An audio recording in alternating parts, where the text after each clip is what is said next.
All right. Well, hello, everyone. We are very excited to be presenting at DataCon LA.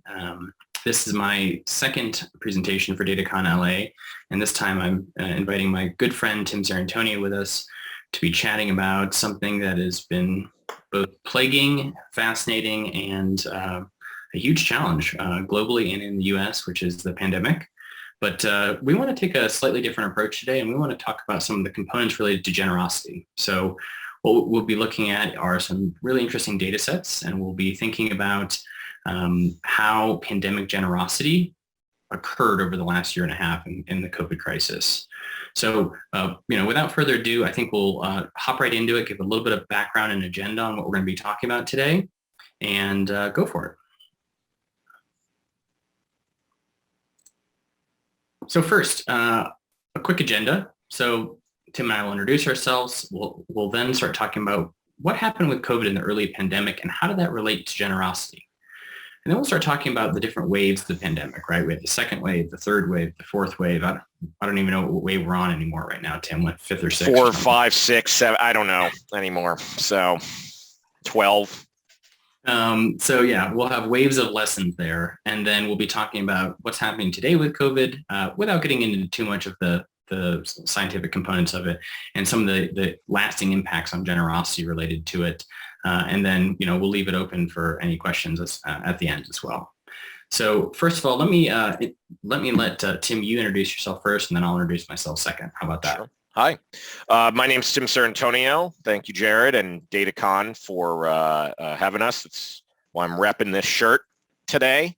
I am head of partnerships and business development at Neon One, but my role with data, I've been working in the nonprofit sector for over a decade at this point, and most of it focused on data sets. What I specifically am excited to talk about is the largest data set of individual giving generosity in the world, the Fundraising Effectiveness Project, a initiative between the Association of Fundraising Professionals and Giving Tuesday.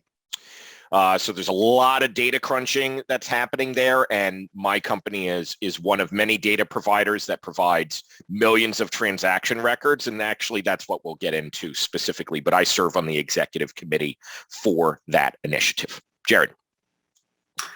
Wonderful, and excited to be back here again. My name is Jared Sheehan. I am the CEO and co-founder of Pwrdby. We don't love vowels, so we spell it without them, except for Y, of course. But, so we're a strategic consulting agency that works primarily with nonprofits and social enterprises. We do a lot of big data science, analytics. We also do UX design, strategy, and development and implementation. So we've partnered with Neon One over a long time in a bunch of different situations. We actually work with them on the Fundraising Effectiveness Project with some of the data sources and data sets. And then also, as with a lot of organizations, we were just doing a lot of work related to the pandemic, thinking about COVID trends, trying to figure out what was happening over the sector, working actually with a couple different telehealth companies, which obviously was a huge market at the time and created a lot of good for a lot of people during the pandemic and even today. So we got really deep in the weeds over the pandemic and basically what happened. So that's me, but what I'll mostly be chatting about is kind of the health side and what we were doing related to that. And Tim will be talking about the generosity side, and we'll be melding those together to come up with kind of a dynamic conversation related to pandemic generosity. Tim, you want to take this one? Yeah, we like always framing things in terms of what's the tone that we're trying to set with this presentation. What should you be feeling, right? I know that all of you are really into data, but data also can lead to very strong emotions, right? So the emotion that we're hoping that you feel is that hope is possible, right? And so there's been a lot of darkness. There's just a lot of confusion. And also there is a lot of data that can confuse people too. So what we're really excited to show here is actionable insights on what is actually happening and what we think is going to happen from this. So Desmond Tutu giving us a little bit of kind of philosophical guidance here before we dive into the data. Love it. So let's start with the early pandemic lessons. Looking back when we were pulling this together at the early COVID timeline, thinking back on January of 2020, I don't know about you, Tim, but I was flying to Halifax, Canada, and meeting with a client and not thinking about the fact that our entire world was going to be flipped upside down, despite there being news reports and things that are coming out over that time period. And then pretty quickly you hear the WHO, declare a global emergency. But even there in the US, there are a lot of questions related to that. I mean, WHO has looked at other emergencies related to other potential pandemics, right? Thinking about Ebola and SARS and all those other things that just didn't really ever seem to impact the US. But then you hit March time period and things become very evident that they're starting to spin out of control rapidly, right? The US declares a national emergency. California creates a stay-at-home order. March 26th, they do a massive CARES bill, which was federal funding for a number of different businesses. And then we'll talk about Giving Tuesday Now, which popped up as part of the generosity thing. And then by May 28th, right, we're talking not even 6 months into the year, you have 100,000 US deaths. It's amazing how rapidly the beginning of COVID happened. I don't know, Tim, you want to add anything there? No, I was very similar that it really didn't kind of click in personally until March 11th. Right. And the reason I remember that is because I was sitting in a bar getting ready to fly to Columbus, Ohio for the Giving Institute, which is a meeting where a lot of different kind of thought leaders in the nonprofit space gather together and think about things like legislation and the Giving USA report, which is the largest analysis of multiple data sets relating to generosity in the United States. And when I landed, pretty much nobody can talk about anything other than COVID. And I immediately got on a plane and went right back home. I was like, I am not dying in Columbus, Ohio. So I just flew back. No offense to Columbus, of course. But that's when it really clicked in. And basically from there, was in my house. I got 3 kids, right? They're still home. They're in the other room, right? 2 out of 3 right now. So we're still going through this, but we're going to get to that later. It's wild. So in terms of what we're going to talk about today, as we mentioned, we did 2 different types of aggregation. One, we looked at COVID data aggregation. So this is looking at a number of different data sources. Some of these you probably know, Johns Hopkins, ArcGIS, New England Journal of Medicine, some of those sort of things. And that'll be the public health side of it that we'll talk about.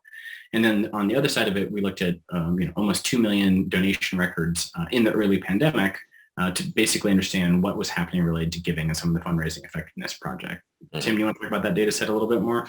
Yeah, so it should be noted it is focused on our client base. We serve 501c3s and C6s in the United States that typically range in size from the vast majority of our clients are about $500,000 to $5 million in revenue, which represents about 90% of the active nonprofits in the United States. So several thousand organizations that are part of this, and they pretty much align with the larger FEP data set because those vendors are pretty much kind of in the same lane because that's the majority of the market. But yeah, a lot of giving data, a lot of donations. So what are some of the health lessons that we learned from COVID? Now, folks may have seen some of these things in the past, so we won't belabor them too long. But, the things that we learned from COVID, and in early COVID, if you remember correctly, we didn't know these things. These were speculations, hypotheses. There's rapid research happening all over the place. But the things that we learned pretty early on was that there were some health lessons from the Spanish flu of, in the early 20th century, right? So there were some key questions that healthcare systems were thinking about, like what's the magnitude of number of cases in a given time period? I mean, we've seen surges that have overtaken entire hospitals or entire cities. What's the duration of the pandemic? How long is it going to last? Are we still in the pandemic? Are we not? Those are hard questions to ask, particularly thinking back February, March of last year. Those are some of the things that we were thinking about. And then when and where is it going to hit? And based on what our actions are, what are the things that we're going to do? So some of the things that we learned is that, social distancing really did work, right? If you weren't that close to people, the likelihood you're going to get a, particulate droplet disease is lower, right? Pretty early on, people guessed that waves were going to happen unless you did a complete shutdown like New Zealand did. You're going to have multiple waves. It's going to hit disparate areas. It's going to hit specific communities. There was massive amounts of uncertainties, especially early on, probably less so now, but even still today. And then, healthcare systems had to figure out how to meet urgent care demands, right? I mean, even, again, just this month, you're having hospitals in states like, Arkansas and Missouri that are still having massive spikes all over the place, Florida as well. And then finally, the flexible rule-based scenario analysis, which we saw a ton of changes happen to our healthcare system over this time period, was something that basically evolved naturally, right? What do they say? Necessity is the mother of innovation. That was kind of what happened in a number of different scenarios. A good example, again, being telehealth, right? I mean, there are a lot of things you weren't allowed to do with telehealth prior to the pandemic that are happening today all over the place, and some really interesting use cases. So what we modeled early on in the pandemic was to look at the different waves. How do we determine, predicated off of the severity of the pandemic, looking at overall mortality, acute care, hospitalization, percentage of unreported deaths, and we modeled a whole bunch of different things looking at therapeutics, hospitalization, socialization, all those sort of things, right? So basically we said, if we're taking all of the most available data that we can, when do we think each of the different waves that were going to happen?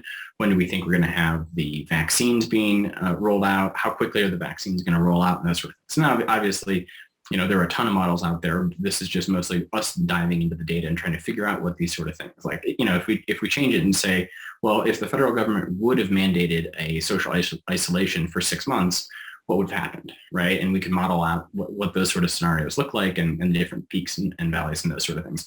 And was the model perfect looking back on it? No, but it's a model, right? And I will say that we were, fairly close within a margin of error of 20% from the early pandemic, especially until we got to the first wave of vaccine, which was cool to see. So, things that we learned from the model, and this is a view of what the model looks like. We could look at it on a state by state or county level basis. We can look at restrictions. We can look at infections, hospitalization, all those sort of things. Well, one thing that we learned all the way back in March of 2020 is that the peaks that were going to happen aren't going to be universal. You're going to have them more in certain areas, certain regions, and you're going to have them less in certain regions. Again, today, that probably makes a lot of sense, right? You think about the areas that mask mandates were, never enforced.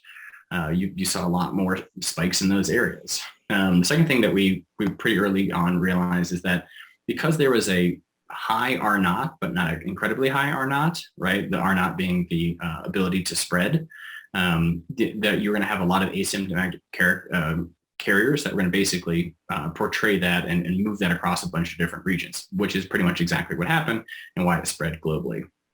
And then, specifically, the other thing that we guessed all the way back in March of 2020 was that we wouldn't really have a real vaccine rollout to the general public until about April of 2021, which was, we might have been off by a month there, but it was pretty close. Obviously, healthcare professionals started getting the vaccine in late December 2020, but really the general public didn't get to it until about, April, May, that region. And even today, we don't have a full vaccine rollout for a number of reasons related to freedom of choice and those sort of things, which is, totally understandable. And that's just where we are today.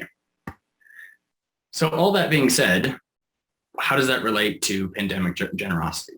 And, what we did was we modeled some data to think about the biggest generosity event that occurred in the early pandemic. So this was, and correct me on my date, Tim, this was May 8th, I believe. 5th, thank you. Cinco de Mayo. So Giving Tuesday Now basically didn't exist and came into the picture because there were so many issues that were happening across the country. And so we wanted to understand what is the impact of creating essentially a giving day across the US in the middle of a pandemic. And, there's some really interesting trends. What you're seeing here is an analysis that we did, with Tim and Neon to look at where giving happened, all the data that came into it, and all the different areas we looked at. And you saw some winners and losers. Those that were in the health sector or the human services did better. Those that were in some of the arts sector, international, foreign, they did worse, right? You see disparate giving more in the West Coast than in other areas. And you saw that a large number of big gifts came in over that time period. But the big thing that we saw that drove that, independent of the gift size or anything related to that, is we saw a significant amount of donations come in around Giving Tuesday, which really means that if you were to take out Giving Tuesday, you would see a massive decrease in giving across the board. But with the creation and advent of Giving Tuesday now, we saw a general increase in giving over that time period. Tim, you want to add something to that?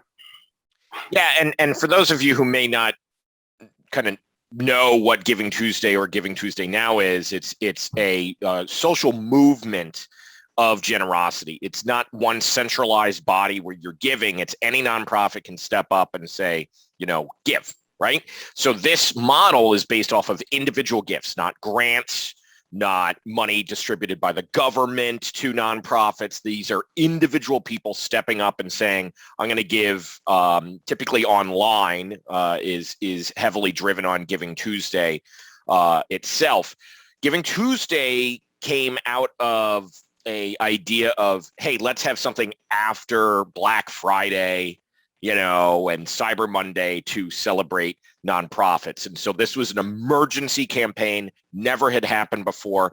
They decided, let's do this May 5th. So this is our data set, but it raised a lot of money on that one day. So it was really encouraging when we started looking at the actual data. And Jared, correct me, this is a good time to also say that the big lesson when we looked at it geographically is that one of the original thesis points that Jared and I wanted to kind of get into was, well, are people I live in New York. Are New Yorkers who are experiencing a massive surge, are they giving more because they're under stress, during COVID? Is there any correlation between surges in COVID versus generosity? And actually, there's not necessarily. There's not a geographic correlation between the two,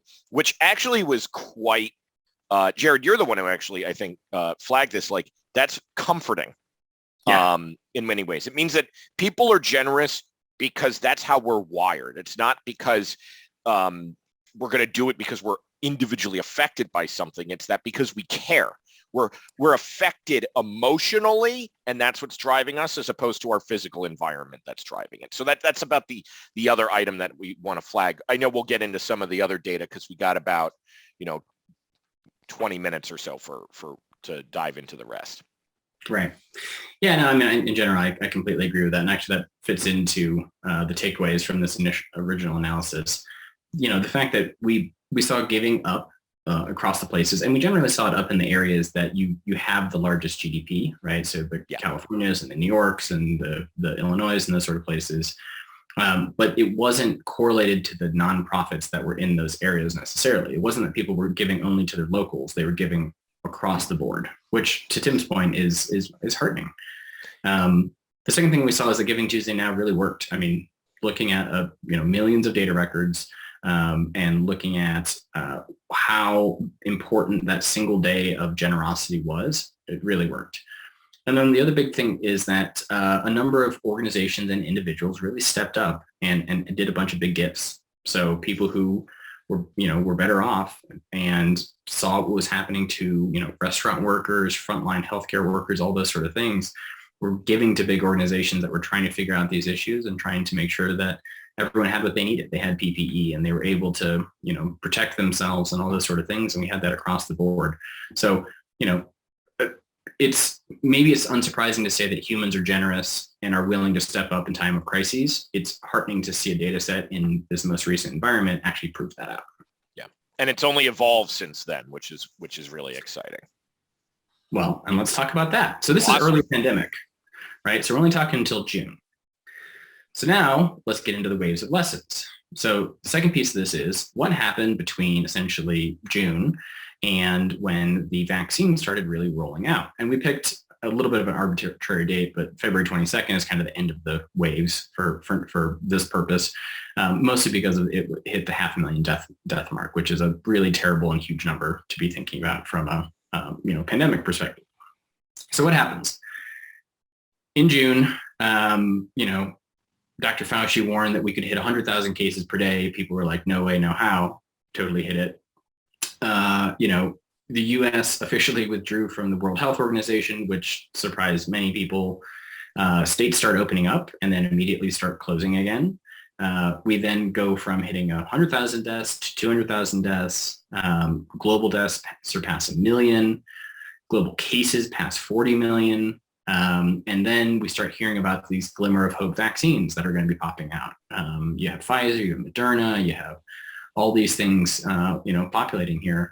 But, none of them get full acceptance until December, right? And, you really couldn't get a vaccine, even if you were a healthcare provider, until middle to late December. And at this time, you're seeing, I think, the third wave happening across the U.S. because people are traveling home for Thanksgiving or Christmas or whatever holiday around those time periods. And so you're seeing a huge spike in deaths again. And so we passed 500,000 deaths over this time period. So this is kind of the wave 2 and 3 components of what happened with COVID. So some things that we learned from this from a health perspective are masks really worked, right? And if you can isolate, actually, it works really well. So, looking at the US cumulative cases over here on the right-hand side, looking at the New Zealand daily cases over here on the left-hand side, you're talking about even on a, per person basis, it's only 0.05% of the population in New Zealand and only 2,600 total cases at the time. In the US, it was 30 million total cases, which effectively is 10% of the population. And this trend traveled across the world. I mean, you look at Sweden compared to Norway and all these different countries, those that locked down, isolated, and forced masks worked a lot better, right? It's basically looking back at the Spanish flu lessons again and saying, okay, well, it really does work if you keep people away from each other and make sure that they wash their hands and cover their face when they're breathing, those sort of things. So that was one of the big lessons through wave 2 and 3 that kept being proved out over and over again. The second thing is that the vaccines and therapeutics were working. Now, there's a lot of different components related to the therapeutics that you have to be careful with here. Remdesivir was actually shown to decrease the time period for recovery and reduce the mortality rate for a number of folks. There's a bunch of other ones that we won't get into that are much less effective and have very little science supporting them that have been now proven what's happening. But, the important thing is that vaccine effectiveness was very high, is very high. Although now, the bigger question is related to effectiveness is around how long does the vaccine last? And are we going to have to get booster shots and those sort of questions, which are, the new uncertainty that's happening. But over this time period, we figured out the vaccines work and are generally safe. Therapeutics can help, but you don't want to have to get there unless you absolutely have to. But a few of them definitely work, right? So lives started being saved. So a little bit on this data set. It's a much larger data set that we're seeing here. And this is comparing year over year data for multiple service providers. Same idea, individual donors, but a lot more. And so this is looking at 2019 to 2020 data. And it should be noted that we're seeing this still bear out into 2021 for our first quarter analysis and second quarter analysis that has already been kind of published by Giving Tuesday and AFP. And the quick takeaways here are more people were generous. We saw a 7.6% increase in the number of, or change rather, in the number of people that came in and gave for the first time. So we saw more people donate.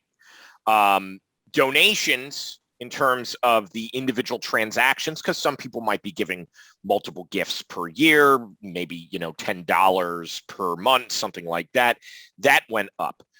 What continues to be a problem no matter what, and this is a consistent issue, is people sticking around.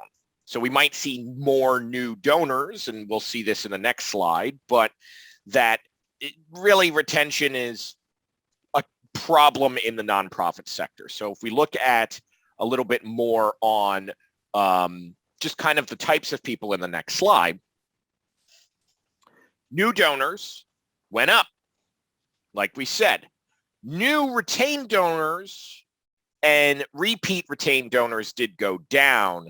This means that it's the biggest problem that the nonprofit sector has is keeping people staying engaged, keeping them engaged with the organization. Recaptured donors is actually a really interesting one because that's people who like had been gone for a while and then they came back. It's like my favorite animal shelter, and then I stopped giving it to them for 2 years, and now I'm back, right? Like that went up. Mm-hmm. So people came back and said, you know what? This is the time to step up. So those, the left and the right items at the far ends are really encouraging. The other side is also in terms of the money. So this is just people data. In the next slide, we talk about the money. And you know, you always hear about the Mackenzie Scotts, right? And Mackenzie Scott like literally represented 1% of all giving last year. It's kind of, you know, wild in terms of that. So major donors do tend to, and FEP defines that as $1,000 or more, but even when you get even deeper in the data, it's about, you know, $5,000 and up, do represent a lot of the overall pie of giving. But what's really encouraging is that if we continue to see more people enter into giving, there's a lot of them entering in at small size gifts.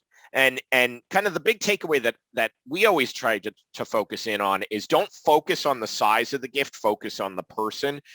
Because if you get someone to become generous, there's a lot of data that shows that you can grow them over time regardless of income level, for instance. So if people are generous and they feel that they're being respected, they're going to continue to be generous, but that's a big problem that nonprofits have. The final item here before we get into some takeaways is, again, retention is a struggle. As you can see here, pretty much most organizations, they're going to get somebody and then they're going to lose more people each year.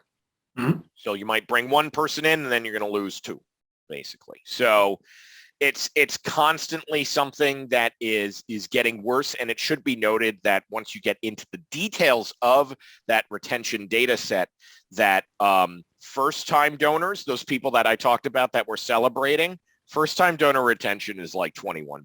It's awful. It's even worse than this. This is like keeping everything. So those first-time donors it's almost like you walk into somebody's house, you sit down, you have a drink, and then you immediately feel the sense to get the hell out of there. That's what's happening. So it's kind of like a bad party that you want to leave pretty quickly. That's what the experience for a lot of donors are having when they start donating. So there's larger lessons here that we can get into, but overall, this is what we're seeing from 2021 or 2020. And 2021 is patterning in a very similar way. I'll take the obviously the takeaways is that, again, giving was up. New donors were driving a lot of these gains. COVID actually made everything go up. If there's another data set, the Giving USA data that looks at everything. We're talking, you know, foundations, corporations, all of that.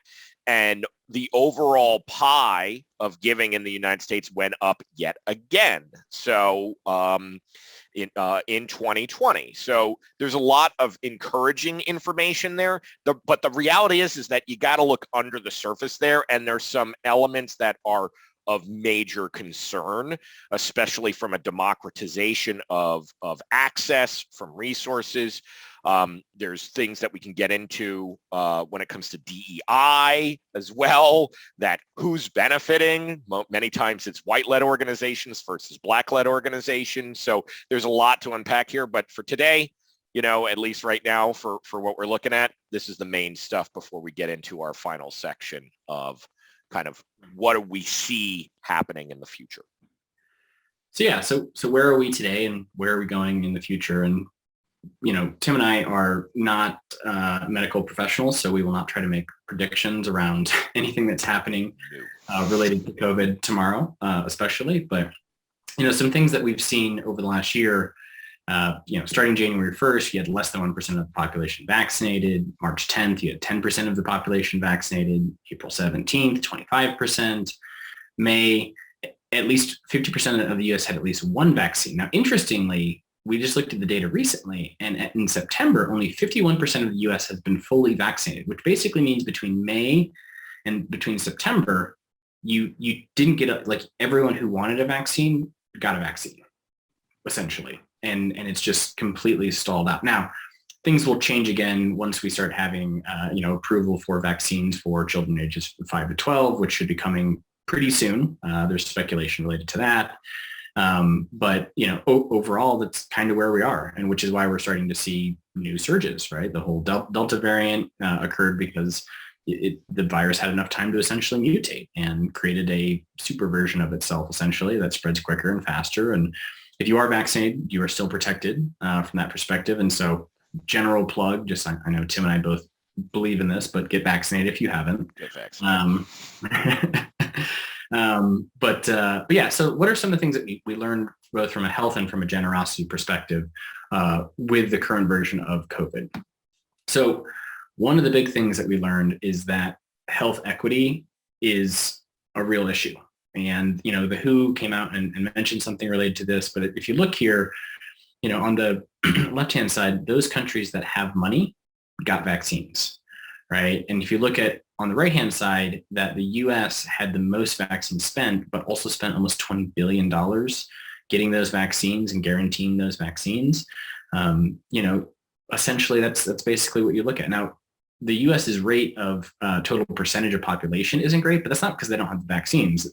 I mean, literally the US is shipping vaccines to other countries because they can't get people to take them at this point. So you're starting to have this massive health equity issue where if you're in countries, BRIC countries, right? Brazil, India, Russia, or China, you're getting either a subpar vaccines, you're not getting access to vaccines, it's taking a long time to get access, which is why throughout 2021, we've actually seen spikes in a number of these countries. India is the biggest example, where you saw massive spikes across the country because there just wasn't access. So equity is a big issue. And, just to reinforce that, if you look at Israel, and Israel just recently started having some new spikes again from the Delta variant, but for a long time, they were having no daily deaths, no new cases, all those sort of things that were happening. Whereas in countries like India, they were running out of oxygen. They were trying to get, PPE and oxygen being sent from anywhere internationally just because they were trying to help out a population of 1 billion people. And if you look at, and I'm not saying anything against Israel, more so I'm saying just, population-wise and wealth level comparatively between India and Israel, you just see a massive equity component of it. Mm-hmm. And on the giving side, kind of the things that we learned out of 2020 that continue into 2021, because especially a lot of nonprofits, they're like, all right, 2021, it's the time to reconnect with people again in person. Let's get ready for those galas. Yeah, not so fast. And so we've seen a continued increase in overall online giving. The percentage of online giving yet again jumped. Blackbaud's Giving Index actually found that it jumped by 13% year over year. And we saw similar data internally for ours. 88% increase in ACH giving in our own internal data set, where larger donors were saying, you know what, those checks are going to be sitting in offices for a while. Let's actually shift to a electronic funds transfer instead. Crowdfunding, giving days. We do a lot of giving days where a community foundation might say, all come to this one website and you can donate to a bunch of nonprofits. Miami has this, Long Beach gives. Does that, North Texas Giving Day, $42 million on Giving Tuesday now, then $50 million again on their own dedicated Giving Day, North Texas Giving Day, which is in September. So basically, once this session happens, a week later, we're going to see another massive Giving Day, and it's going to go up again, I guarantee. But retention continues to be an issue, especially with an influx of digital donors. Nonprofits are not necessarily the most savvy when it comes to digital engagement. And so thinking those things through and making them interesting, such as Sesame Street here, being able to do a virtual fun run. These are things that people are going to need to have the freedom to experiment. Technology is not the answer by itself. You need to cover the basics, but it could and should be an accelerator. Another just concrete example a little up from where you folks are located in LA on the next slide is in Washington. Washington Gives actually raised $19.2 million in multiple campaigns during 2020, and the average number of donations went up by 75%. The total amount raised went up by 67%. People are generous. People are giving. And what is interesting is that a lot of these platforms are trying to, because of the retention issues, shift into monthly giving, shift into kind of year-round engagement, as opposed to, I'm only going to ping you in December and hope that you give to me. Creating that kind of broader story is very important. But, and in the next slide, final slide actually, Jared and I can unpack in the final minutes, by going digital, especially in the nonprofit space, but we can say that we've probably seen this in almost every industry across the board, at least when it comes to consumer behavior and business behavior.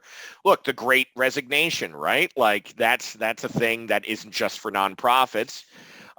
Everybody's dealing with, there's a lot of changes culturally and economically when it comes to a more digital forward society. So Jared, maybe we can kind of talk a little bit in our final minutes here on what are the impacts here that we have to take into account moving forward of a more digital forward world. Yeah, I mean, the things that you're seeing are, we're hearing a lot about cyber attacks. I mean, on a nonprofit side, right, you've seen gas stations shut down, right? We've seen hospital systems hacked. You know, everything is being hacked right now, right? So there's a huge issues related to cyber attacks, data privacy, right? All the things related to Facebook that came out around the privacy issues and those sort of things. Those are big deals. And at the same time, you're seeing huge, massive pushes related to data analytics, artificial intelligence, but also like, what does that mean for the world, right? Are we actually, you know, performing analyses on data sets in a fair way? Do we have biased data? Are we making decisions based on biased data? And some of those are ethical questions that in the nonprofit world is a very hot topic. And you're seeing a number of organizations, both large and small, trying to tackle that topic, coming up with frameworks, thinking about how to be able to, you know, essentially make sure that if they are using some sort of large data set or they are using artificial intelligence, that they're doing so in an equitable way across, you know, the entire population. And the only other thing I would add in there is that, unsurprisingly, remote work is a massive, massive change, right? And you're seeing the Great Resignation, to Tim's point, right? People don't want to go back into the office, and that's not everyone, right? Some people do, some people love it. But there's a lot of people that it's easier if they have kids at home and they want to be able to, you know, have more time, right? You know, and different. If there's a bit of a weird cut, folks, in the middle of this presentation, it's because my kids started pounding on the door for water. So it's real. It's real. Yeah. So anyway, those are the trends that are impacting, you know, the larger society, but also the nonprofit world heavily. I mean, the number of artificial intelligence startups that have occurred in the last year are numerous, right? It's massively gone up. Same thing with those focus on, you know, cyber attacks and privacy and ethics and all those sort of things. It's really heartening to see. Yeah, but we need to stay vigilant. You know, there was actually since the beginning of when we started doing this analysis, there was a major data breach of donor data in the nonprofit sector that has led to multiple class action lawsuits, and it's not going to stop. And it's not just online credit card data. It's, you know, how many people have Excel spreadsheets that they've been emailing, bunch of, you know, list names of people and potentially even weirder stuff. When it comes to that, how many people are tracking social security numbers in their donor database, even though the provider's been saying, please do not do that. That is not a proper way to track this. And so we need to stay very vigilant with these types of things. In turn, though, there is a lot of good that is going to come out of this. There's a bigger push for more equitable hiring practices. There's more push and celebration of you know, leadership in the nonprofit sector. The artificial intelligence items are going to evolve to, in my opinion, to be more cause-based as opposed to necessarily financial-based as things get more sophisticated and well-funded in the sector. So a lot of interesting things that can come from this. But yeah, I think that's our time, Jared. Yeah, that's our time. So we'll leave this up here, and we thank everyone for listening in, and appreciate being able to present. So thank you, Tim. Thank you. Thanks for having me. All right.